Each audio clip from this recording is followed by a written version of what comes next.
आज हम कक्षा षष्ठी विषय हिंदी का पाठ दूसरा जंगल और जनकपुर इसका अध्ययन करेंगे। यह है आपने शब्दार्थ। तट यानी किनारा, ओझल यानी गायक, बसेरा यानी निवास स्थान, प्रहार यानी हमला करना या आक्रमण करना, संगम या मिलना यानी जहाँ दो नदियों का मिलन होता है वहाँ कहते हैं संगम, दुर्गम यानी कठिन, आस्पद यानी विश्वास होना, सुवासित यानी सुगंधित, जनकपुर। अब आज तो हम पहले जंगल के बारे में पढ़ेंगे। जनकपुर हम जानते हैं जहाँ राजा जनक का राज्य है और सीता का जन्म हुआ था।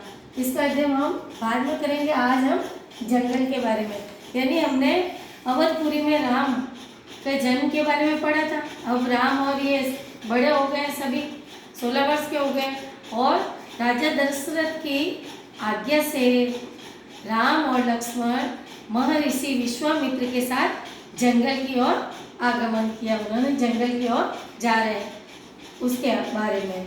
राजमहल से निकलकर महर्षि विश्वामित्र सरु नदी की ओर बढ़े, यानी सरु नदी की ओर से राम लक्ष्मण और महर्षि विश्वामित्र रवाना हो गए हैं।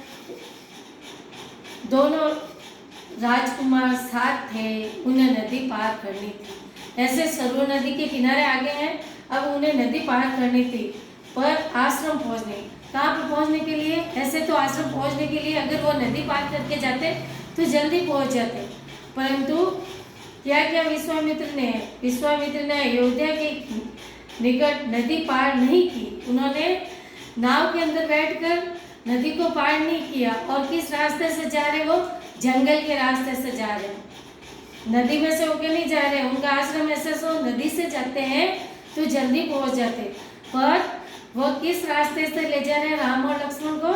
जंगल के रास्ते से। दूर तक सरु के किनारे किनारे चलते गए, दक्षिणी तट पर, उसी तट पर जिस पर अयोध्या नगरी बसी हुई। हमारी अयोध्या नगरी कहाँ पर बसी हुई है? दक्षिणी तट पर बसी हुई है। वे चलते रहे नदी के घुमाव के साथ। जैसे जैसे नदी घूमती है वैसे वैसे वह घूमते रहे। राजमहल पीछे रह गए हैं और बस्ती भी सब अयोध्या की समाप्त हो गई है। चलते चलते एक लंबा मोड़ आता है, तीखा मोड़ आता है, उसको मोड़ आया तो सब कुछ ओझल हो गया, यानी गायब हो गया, यानी पीछे क्या है वह दिखाई देना बंद हो गया। क्यों? कि एक लंबा मोड़ आया था इसलिए। राम लक्ष्मण एक बार फिर पीछे मुड़कर नहीं देखा, यानी राम और लक्ष्मण ने एक बार भी पीछे मुड़ के नहीं देखा कि अयोध्या से वह कितने दूर निकल गए हैं।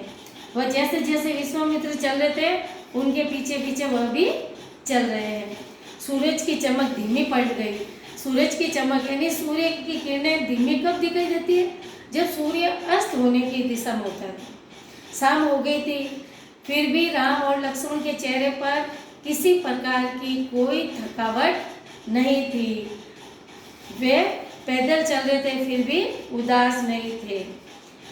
महर्षि अचानक रुके। अब देखना, ध्यान देना भी, महर्षि विश्वामित्र अचानक क्यों रुके? क्या कारण था? क्या हुआ था?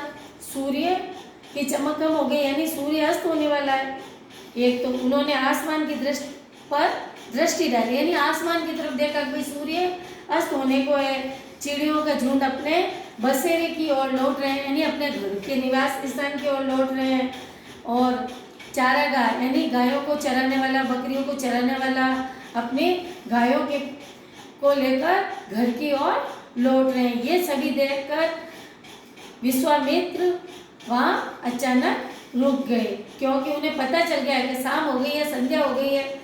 जब सभी पशु पक्षी भी अपने अपने घर जा रहे हैं तो राम और लक्ष्मण से क्या कहा कि आज रात हम यहीं पर विश्राम करेंगे, अंधेरा होने वाला है इसलिए। महर्षि के पीछे मुड़कर राम और लक्ष्मण को कहा। और फिर क्या कहा? विश्वामित्र हल्का सा मुस्कुराए। राम के निकट आते हुए उन्होंने कहा, मैं तुम दोनों को कुछ विद्याएं सिखाना चाहता हूँ। इन्होंने कहा कि मैं तुम्हें ऐसी विद्या सिखाना चाहता हूँ जिन्हें सीखने के बाद कोई तुम पर प्रहार या आक्रमण हमला नहीं कर सकेगा, उस समय भी नहीं जब तुम नींद में हो। यानी महर्षि विश्वामित्र ने राम और लक्ष्मण से कहा कि मैं आपको ऐसी विद्या सिखाने वाला हूँ, अब इस यहीं पर रुककर, जो अगर तुम सो रहे हो, नींद में, गहरी नींद में सो रहे हो, फिर भी आपके ऊपर कोई भी हमला नहीं कर सकता। राम और लक्ष्मण नदी में हाथ मुंह धो के आते हैं, महर्षि के निकट आके बैठते हैं। फिर दोनों भाइयों को महर्षि विश्वामित्र बला अति बला नामक की विद्या सिखाते हैं। बला और अति बला नामक विद्याएं कौन सी है? वो विद्या है जो सोते हुए पर भी कोई भी राक्षस आक्रमण या प्रहार नहीं कर सकता। कौन सी दो विद्या? बला और अति बला। ये विद्या उन्होंने वहाँ राम और लक्ष्मण को सिखाई। रात में वे लोग वहीं सोए। किस पे सोए? तिनके और पत्तों के बिस्तर बनाकर। महर्षि विश्वामित्र भी वहीं सोए और ये राम और लक्ष्मण भी पहले उनके गुरुजी के पैर दबाए, फिर वहीं सो गए। सुबह हो गई, फिर यात्रा शुरू हो गई, फिर पैदल चलना शुरू हो गए सरयू नदी के किनारे। यानी कहाँ से चल रहे हैं? सरयू नदी के किनारे से ही चल रहे हैं, वहीं चलते जा रहे हैं। चलते चलते वे एक ऐसी जगह पहुँचे जहाँ दो नदियाँ आपस में मिलती, यानी जहाँ पर दोनों नदियों का संगम होता है। पहली नदी है सरयू नदी और दूसरी कौन सी है? उस संगम की दूसरी नदी है गंगा। दूसरी नदी हमारी गंगा, जहाँ पर दोनों नदियों का संगम होता है, उसे कहते हैं संगम। यानी सरस्वती, सरयू और गंगा का संगम। महर्षि अब भी आगे चल रहे थे, फिर भी रुके नहीं। गंगा नदी आ गई है, फिर भी आगे बढ़ रहे हैं। लेकिन एक अंतर आ गया। अब पहले चल रहे थे, जब महर्षि विश्वामित्र आगे चल रहे थे, राम और लक्ष्मण उनसे दो दो कदम पीछे चल रहे थे। अब गंगा नदी के तट के पास आ गए हैं, तो अब राम, लक्ष्मण और महर्षि के बीच में ज़्यादा दूरी नहीं है। अब कैसे चल रहे हैं? पास पास में। अब दूरी कम हो गई है। महर्षि के ठीक पीछे चल रहे हैं ताकि उनकी बातें ध्यान से सुन सके। अब क्या कर रहे हैं? महर्षि विश्वामित्र गंगा नदी के किनारे से कुछ न कुछ जंगल में, आगे जंगल है, तो महर्षि विश्वामित्र धीरे धीरे चल रहे हैं और राम लक्ष्मण उनके पास में चल रहे हैं, पीछे की तरफ ही, पर वो उनके ज़्यादा दूर नहीं, थोड़े नज़दीक में चल रहे हैं। क्यों चल रहे हैं? क्योंकि महर्षि विश्वामित्र कुछ न कुछ बोल रहे हैं, और अगर ज़्यादा दूर चलेंगे तो क्या होगा? वो बात सुनाई नहीं देगी। अगर कोई भी व्यक्ति किसी व्यक्ति से बहुत ज़्यादा दूर होगा तो उसको वो बातें सुनाई नहीं देगी। इसलिए राम लक्ष्मण उनके पास चल रहे हैं ताकि जो विश्वामित्र बताए वो सारी बात आराम से सुन सके। रास्ते में पड़ने वाले आश्रम कौन कौन से, उन आश्रमों के बारे में बता रहे थे। यहाँ पर कौन कौन से लोग रहते हैं उनके बारे में बताया। फिर यहाँ की वनस्पति, पेड़ों के बारे में बताया और इनके जंगल का पूरे जानकारी देने लगे, उनके बारे में समझाने लगे, जो रास्ते में गंगा नदी के तट के आगे चलने पर आ रहे थे। आगे की यात्रा कठिन थी। अब महर्षि विश्वामित्र ने बताया कि आगे की जो आप जंगल में चलेंगे वो यात्रा बहुत अधिक कठिन होने वाली है। अब जितने अपन सरल से आराम से आए थे, अब वो रास्ता ऐसा नहीं है, जंगलों से होकर गुजरना पड़ेगा। उससे पहले उन्हें नदी पार करनी थी, यानी अब क्या आ गई? गंगा नदी आ गई है, तो उन्होंने कहा पहले हमें गंगा नदी को पार करना पड़ेगा, आगे पूरा जंगल ही जंगल है। तो रात वहीं पर विश्राम किया। उन्होंने कहा रात में चलना उचित नहीं हो गया, इसलिए अभी हम गंगा नदी के तट पर ही विश्राम करेंगे। तीनों लोग वहीं रुक गए। संगम पर बने एक आश्रम, कहाँ पर रुके? एक आश्रम बना हुआ था गंगा नदी के तट पर, वहाँ पर। और सुबह वहाँ से क्या किया? गंगा नदी को पार किया और जंगल की तरफ निकल गए। घना जंगल, नदी पार जंगल था, घना, दुर्गम। सूरज की किरणें धरती तक नहीं पहुँचती थी, यानी सूर्य की किरणें धरती पर नहीं पहुँची, इतना घना जंगल था। चारों ओर जंगल ही जंगल है, इतने पेड़ पौधे थे कि सूर्य का प्रकाश भी जंगल में नहीं आ रहा था। इतना घना, वह डरावना भी था। डर लगे भयभीत हो जाए कोई व्यक्ति, अकेला तो जाए तो, वैसा जंगल था। हर ओर से झिंगुरों की आवाज़ आ रही। झिंगुरे होते हैं छोटे छोटे काले कलर के, उनकी गुनगुन की आवाज़ें गूंज रही थी।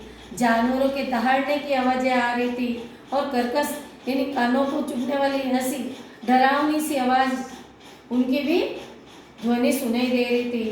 राम और लक्ष्मण को सांत्वना संतुष्ट करते हुए महर्षि ने कहा, महर्षि विश्वामित्र ने समझाया कि अब तुम्हें घबरा, आप डरो मत, विश्वास रखो। यहाँ जानवर और वनस्पति जंगल की शोभा, यानी ये जितने जंगली जानवर रह रहे हैं, तो वनस्पति और जंगल हमारी क्या है, शोभा है। यहाँ की जंगल की वनस्पति जंगल की शोभा है। अगर जंगल में जानवर नहीं रहेंगे तो क्या होगा, कोई मतलब ही नहीं। जंगल पूरा सुनसान पड़ा रहेगा, वहाँ कोई नहीं आता जाता रहेगा, और जानवरों के बिना इस जंगल की कोई शोभा नहीं है। तो वनस्पति और जंगल में जानवर और वनस्पति नहीं होगी तो वह बेकार है। तो ये तो शोभा बढ़ाते हैं, इनसे कोई नहीं डरना चाहिए, यानी इससे किसी व्यक्ति को डरने की बात नहीं है। ऐसे कोई जानवर किसी को काटता नहीं है, अगर हम उन जानवरों को छेड़ेंगे तो ही काटेंगे, बाकी तो काटने वाला नहीं है।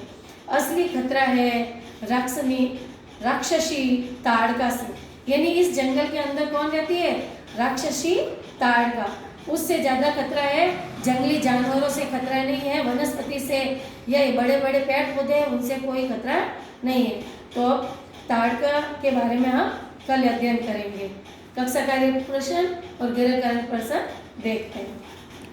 कक्षा कार्य, दक्षिणी तट कौन सी नगरी बसी हुई है, दक्षिणी तट पर कौन सी नगरी बसी हुई है, अयोध्या नगरी।